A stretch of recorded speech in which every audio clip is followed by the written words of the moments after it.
नमस्कार दोस्तों, स्वागत है आपका मेरे चैनल कॉमिक्स लाइफ पे। शुरू करते हैं मनोज कॉमिक्स की एक और मज़ेदार कॉमिक्स, नागलोक की शहजादी पार्ट 2। लेकिन तड़ाक! बेशर्म, तू अपने पिता का अपमान करता है, उनके लिए ऐसे शब्द बोलता है, अपनी माँ के सुहाग के लिए बुरा सोचता है। तुम मेरा सर मांग लो माँ, मैं उफ नहीं करूँगा, लेकिन मेरा मन जिस चीज़ के लिए गवाही नहीं देता उसे करने के लिए मत कहो। मैं तुम्हारी आज्ञा मानने में मजबूर हूँ, मुझे इसके लिए माफ़ कर दो। तुझे मेरी दूध की सौगंध चारू, यदि तूने अपने भाइयों की मदद नहीं की तो मैं मरते दम तक दूध नहीं बख्शूंगी।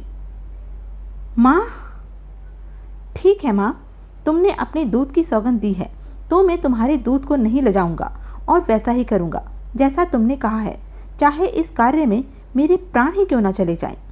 रानी रूपमती ने लपक कर चारू को अपने सीने से लगा लिया और फफक कर रो पड़ी।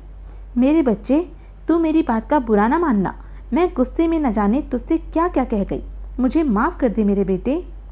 मत रो मेरी अच्छी माँ, मत रो, सच मान, मुझे तेरी बात का कोई बुरा नहीं लगा। अरे माँ, क्या मैं तुम्हारी बात का बुरा मान सकता हूँ? उस माँ की बात का जिसने मेरे लिए, सिर्फ अपने बेटे के लिए, अपनी सारी खुशियाँ न्यौछावर कर दी हों, अपने जीवन के 22 साल एक विधवा की तरह गुजारे हों। माफ़ी तो तुमसे मुझे मांगनी चाहिए माँ, जिसने अपनी देवी जैसी माँ की आज्ञा का उल्लंघन करने जैसी धृष्टता की है। मुझे माफ़ कर दो माँ, मुझे माफ़ कर दो मेरे बच्चे। रानी रूपमती ने चारू को फिर अपने सीने से लगा लिया। कुछ देर बाद, अच्छा माँ, मुझे आज्ञा दो, मैं इसी समय छद्मवेश में जाकर अपने भाइयों से मिलता हूँ, फिर उनके साथ जाकर काला गुलाब प्राप्त करने में उनकी भरसक मदद करूँगा। तुम मामा मामी को सब कुछ समझा देना, मेरी अनुपस्थिति में वही राजकार्य देखेंगे। ठीक है बेटा, मेरा आशीर्वाद सदैव तुम्हारे साथ रहेगा। लेकिन बेटा, एक बात का ध्यान रखना, यह राज तुम अपने भाइयों पर प्रकट नहीं करोगे, इसके लिए तुम्हें मेरी सौगंध है। मैं ध्यान रखूंगा माँ। चारू दत्त ने उसी समय एक धोबी का वेश धरा और उस कमरे में पहुंच गया जहां इंद्र अश्व था। ए मेरे प्यारे मित्र, अब तुम्हारे काम का वक्त आ गया है।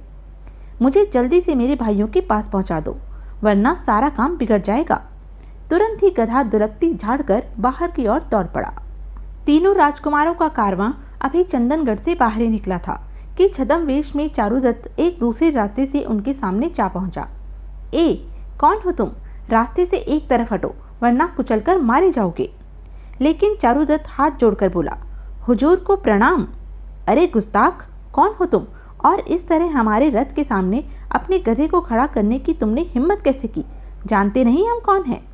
आप तो शक्ल से ही किसी देश के राजकुमार प्रतीत होते हैं हुजूर, फिर आपके साथ पूरी फौज देखकर तो कोई गधा भी यह बात दावे के साथ कह सकता है। मैं तो यह बात भी दावे के साथ कह सकता हूँ कि आप लोग किसी शत्रु देश पर भी विजय प्राप्त करेंगे। चारूदत्त की चिकनी चुपड़ी बात सुनकर तीनों राजकुमार मन ही मन प्रसन्न हो उठे, लेकिन मझला राजकुमार प्रतापदत्त ऊपरी दिखावा करते हुए झुंझलाता हुआ बोला, लेकिन मर्दूद, तुम कौन हो और गधे की तरह गधे पर ही क्यों बैठे हो? क्या तुम्हें हमसे और हमारी फौज से डर नहीं लगता? बहुत डर लगता है हुजूर, मगर सबसे ज़्यादा डर तो बेकारी से लगता है, इसलिए तो आपकी शरण में आया हूँ। नीचे उतरकर बात कर गुस्ताख। अभी लीजिए हुजूर। मैं कालू धोबी हूँ हुजूर, बहुत दिनों से बेकार घूम रहा हूँ। यदि आप मुझे अपनी शरण में रख लें तो मैं आपके कपड़े भी धोऊंगा और अन्य सेवा भी करूँगा। बड़े भैया, हम अपने साथ धोबी लाना भूल गए हैं, क्यों ना इसे ही काम पर रख ले, धोबी की ज़रूरत तो हमें पड़ेगी ही। ठीक कहते हो, हमने तुम्हें काम पर रख लिया कालू धोबी, तुम्हें रोज़ खाने पीने के साथ साथ एक सोने की मोहर भी मेहनताने के रूप में दी जाएगी। आपका बहुत बहुत धन्यवाद हुजूर, ईश्वर आपकी लंबी उम्र करे और दुनिया में आपका नाम बढ़ता रहे। चलो, अपना गधा सामने से हटाओ और फौज के पीछे चले आओ। जो आज्ञा हुजूर। बन गया काम, बस अब यह मालूम करना है कि ये काला गुलाब लेने जा कहाँ रहे हैं। कुछ ही दिनों के सफ़र के दौरान चारूदत्त को उनकी बातों से सारी जानकारी मिल गई। तो ये 11 पर्वत पार नागलोक की शहजादी के बाग से काला गुलाब लेने जा रहे हैं और वहाँ बहुत खतरा है। खैर कोई बात नहीं, मैं इन्हें काला गुलाब दिलाकर ही रहूँगा। राजकुमार बीच बीच में पड़ाव डालते और फिर चल पड़ते। इस प्रकार कई देश पार करने के एक दिन वे सुंदर नगर जा पहुँचे। चारों ओर हरियाली और सुंदरता देखकर तीनों राजकुमार प्रसन्न हो गए। पड़ाव यहीं डाल दो, आज की रात हम यहीं गुजारेंगे और सुंदर नगर की सीमा पर ही पड़ाव डाल दिया गया। जब रात हुई तो फूलों की सुगंध ने उनके दिलो दिमाग को तर तर कर दिया। ऐसा सुंदर नगर तो हमने पहले कहीं नहीं देखा। कितने सुंदर सुंदर और ऊंचे ऊंचे भवन हैं इस देश में, देखकर तबीयत खुश हो गई। हाँ भैया, यहाँ के पेड़ पौधे भी कितने सुगंधित हैं। आपने महसूस नहीं किया कि फूलों की महक से हम लोगों की सारी थकावट जाती रही है? प्रताप भैया, यह आपने बिल्कुल ठीक कहा। मेरा तो दिल यह कह रहा है कि बाकी का सारा जीवन यहीं गुजार दूं, फिर यह देश धनवान भी काफी मालूम पड़ता है। संयोग से उसी समय चारुदत्त उनके खेमे के निकट से गुजरा। इस देश के मनोरम वातावरण को देखकर तो मेरे दिमाग में एक विचार आ रहा है। वह क्या बड़े भैया? शायद तीनों भाइयों में गंभीर चर्चा चल रही है, सुनना चाहिए। क्यों न हम इस देश को फतह कर लें, तब हम आनंद पूर्वक यहाँ रह सकेंगे और यहाँ के सुंदर वातावरण का लुत्फ उठा सकेंगे। यह तो आपने मेरे मुंह की बात छीन ली बड़े भैया। मैं भी ऐसा ही सोच रहा था। यदि हमने इस देश को जीत लिया तो हमारी शक्ति और बढ़ जाएगी। तो ठीक है, हम कल भोर होते ही इस देश पर हमला करेंगे। हुर्रे! बड़े भैया जिंदाबाद! उनकी बातें सुनकर चारुदत्त व्याकुल हो उठा। कहीं इनका दिमाग तो खराब नहीं हो गया है, जो ये काला गुलाब लाने की बात भूलकर इस किस्म की मूर्खतापूर्ण बातें सोच रहे हैं। मुझे अच्छी तरह मालूम है कि इस देश का राजा शेर सिंह एक वीर इंसान है, फिर उसके पास इनसे भी बड़ी और शक्तिशाली सेना है। भाइयों की सेना तो कुछ दिन भी उनके सामने नहीं दिख पाएगी। तब ये तीनों या तो मारे जाएंगे या फिर कैदी बना लिए जाएंगे। उफ, यह मूर्खता करने से इन्हें कैसे रोकूं? कैसे समझाऊं इन्हें कि ये अपने प्राण संकट में डालने जा रहे हैं? मजबूरी तो यह है कि मैं इन पर अपनी असलियत भी प्रकट नहीं कर सकता। चलते समय माँ ने कसम जो दे दी थी। और चारुदत्त चाहकर भी उन्हें ना तो कुछ करने से रोक सका और ना ही अपनी असलियत बता सका। और अगले दिन भोर होने के साथ ही तीनों राजकुमारों ने अपनी फौज के साथ सुंदर नगर पर आक्रमण कर दिया। आह! उफ! दोनों देशों की सेनाओं में घमासान युद्ध छिड़ गया और बेचारा चारुदत्त युद्ध से अलग थलग असहाय सा खड़ा रह गया। यह युद्ध जल्दी ही खत्म होने वाला नहीं, पता नहीं कितने दिन लग जाएं इसे समाप्त होने में, और यह भी तय है कि हार मेरे भाइयों की ही होगी। अतः क्यों न मैं ही इस बीच नागलोक से वह काला गुलाब ले आऊं? हाँ, यही ठीक रहेगा।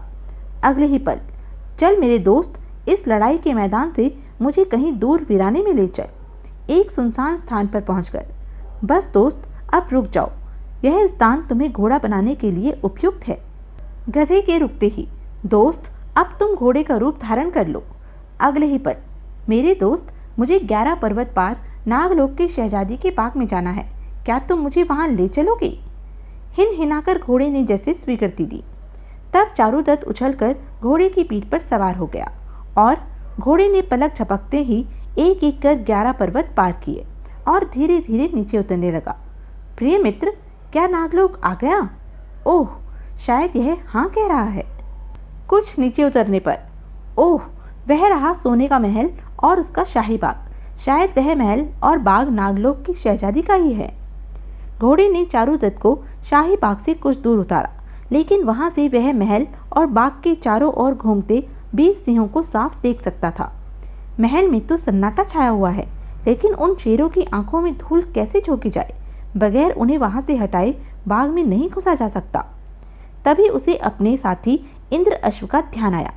मेरे प्यारे दोस्त, क्या तुम शहजादी के बाग की रक्षा करते शेरों को कुछ देर के लिए वहां से हटा सकते हो?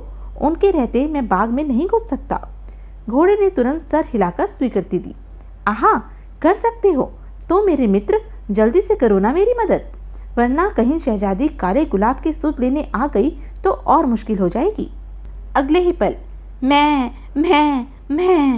अरे, घोड़े के मुंह से बकरों की पूरी फौज निकल रही है, लेकिन शेरों को खदेड़ने में ये बकरे मेरी क्या मदद करेंगे? तभी उसके दिमाग में एक विचार कौन था।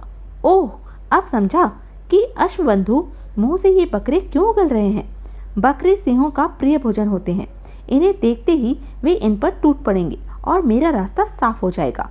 चारुदत्त ने अपने प्रिय घोड़े का धन्यवाद अदा किया और तमाम बकरों को बाग की ओर खदेड़ दिया। हुश हुश! तब बाग के चारों ओर घूमते सिंहों की दृष्टि उन मिमियाते बकरों पर पड़ी। तो तमाम सिंहों ने बकरों के झुंड पर आक्रमण कर दिया। अब मेरे लिए रास्ता साफ है, जल्दी से बाग में घुसूं और काले गुलाब को अपने अधिकार में ले लूं। और फिर बाग में तो आ गया, लेकिन उस काले गुलाब को कहाँ ढूंढूं? काले गुलाब की खोज करता हुआ चारूदत्त जब एक खूबसूरत स्थान पर पहुंचा तो उसका चेहरा प्रसन्नता से खिल उठा। आहा, वह रहा काला गुलाब। चारूदत्त ने सावधानी के साथ पौधे से काला गुलाब तोड़ा और उसे एक छोटी सी डिबिया में रख लिया। बस अब यहाँ से निकल चलना चाहिए। चलते चलते चारूदत्त बाग से बाहर निकला तो उसे सामने महल का मुख्य द्वार दिखाई दिया। वाह, नागलोक की शहजादी का महल कितना सुंदर है, लेकिन महल में पूर्ण तरह सन्नाटा छाया हुआ है। शायद शहजादी कहीं सैर सपाटे के लिए गई हुई है। क्यों ना इस मौके का फायदा उठाते हुए मैं महल की सैर कर लूं? हाँ, इसमें कोई बुराई नहीं। और चारूदत्त बेधड़क होकर महल में प्रविष्ट हो गया। लेकिन महल के भीतर कुछ कदम बढ़ते ही चारू को अपना पिछला विचार बदलना पड़ा। ओह, यहाँ तो पहरेदार मौजूद हैं, लेकिन सभी गहरी नींद में सोए मालूम पड़ते हैं। चारूदत्त काफी देर तक महल में घूमता रहा, लेकिन वहां उसे सभी पहरेदार व दास दासियां सोए हुए ही दिखाई दिए। सभी सोए हुए हैं, पता नहीं क्या चक्कर है। हो सकता है यही इनके सोने का वक्त हो। फिर शेरों के पहरे पर रहते इन्हें चिंता भी किस बात की हो सकती है, इसीलिए शायद यहाँ सब निश्चिंत होकर सोए हुए हैं। तो यह थी अब तक की कहानी। आगे की कहानी जानने के लिए बने रहें मेरे साथ। और हाँ, मेरे चैनल को लाइक, शेयर और सब्सक्राइब करना ना भूलें। धन्यवाद।